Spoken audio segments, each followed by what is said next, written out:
All right, today we're doing something a little bit crazy. We are going to tackle what many people call the most difficult book ever written, James Joyce's Finnegans Wake. I know, it's baffled readers for almost a century.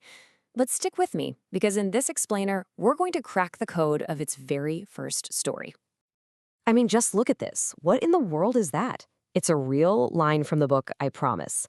It looks like total gibberish, right? A jumble of letters that feels, well, impossible. And honestly, it's supposed to make you feel a little bit lost. But what if I told you that that line, and pretty much every other line in the book, isn't nonsense at all? What if it's a carefully built puzzle just waiting for us to solve it? That's our mission today. We are going to decode the beautiful, wild complexity of the book's opening. We can do this. Okay, so where on earth do we start? Well, to get a handle on Joyce's super complex story, we actually have to begin with a much simpler one. It comes from a classic old Irish-American ballad about a very unlucky hero. Everybody meet Tim Finnegan. The song tells us he's a Dublin builder who, let's say, really enjoys his drink. So one morning, he's a little worse for wear, climbs up his ladder, his head starts to shake, and boom, he falls and breaks his skull. It's a simple story, kind of tragic, but also a little bit funny. This guy, Tim Finnegan, he's our starting point. Now, here's where things get really interesting. Joyce takes this very simple, kind of clumsy fall, and he explodes it. He turns it into this massive, cosmic event, packing it with layers and layers of meaning. And he shows us his trick right from the get-go. He doesn't just say Tim had a tragedy on a Thursday. Nope. He mashes the words together into this tragody thundersday. This is our first big clue that we need to put on our detective hats. So let's break this word apart. What do we actually have here? Tragedy. Okay, that's the easy part. But get this, the ancient Greek word for tragedy, tragodia, literally means goat song. And Thundersday? That's a play on Thursday, which is named after Thor, the Norse god of thunder. So in just one single word, Joyce links a Dublin builder's fall to ancient Greek theater and Norse mythology. It's brilliant. And here's the real kicker.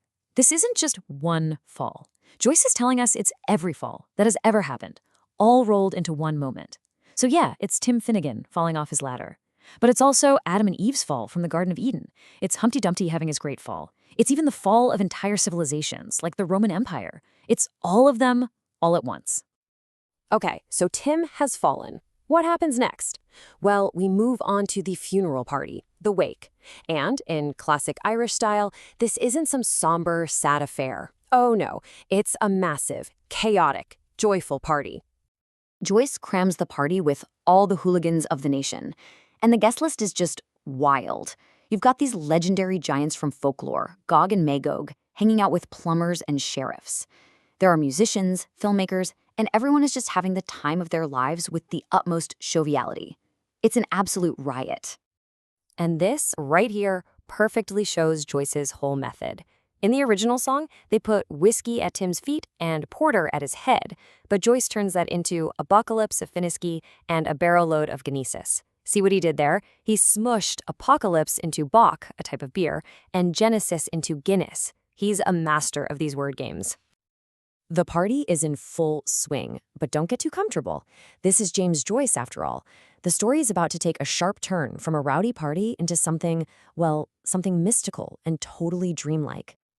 So as Finnegan is lying there, this really bizarre transformation starts to happen.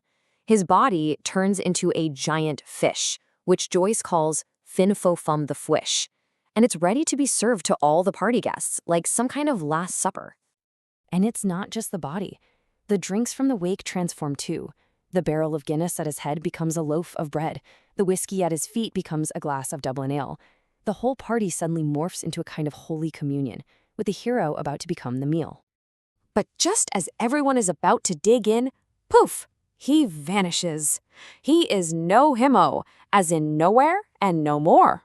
Finishe. It's finished. The feast is over before it even started. And all that's left is a photographa of a Western scene, like a faded old photo of something that was right there just a second ago. So where did he go? He vanished from the table, sure, but he didn't just disappear into thin air.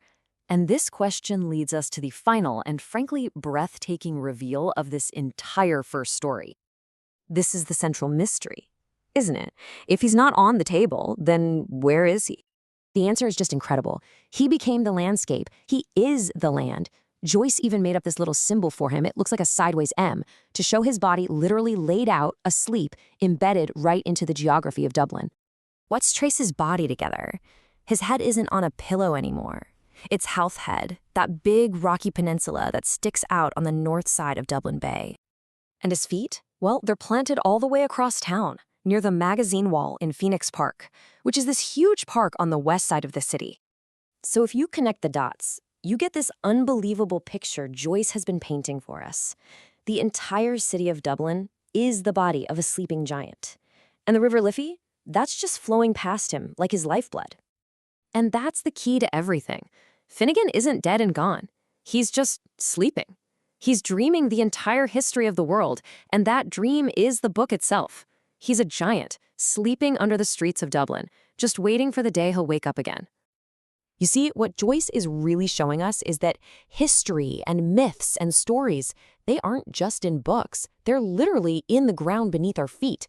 So the next time you're walking through your own city or your own town, maybe look a little closer. What sleeping giants are waiting there for you to find?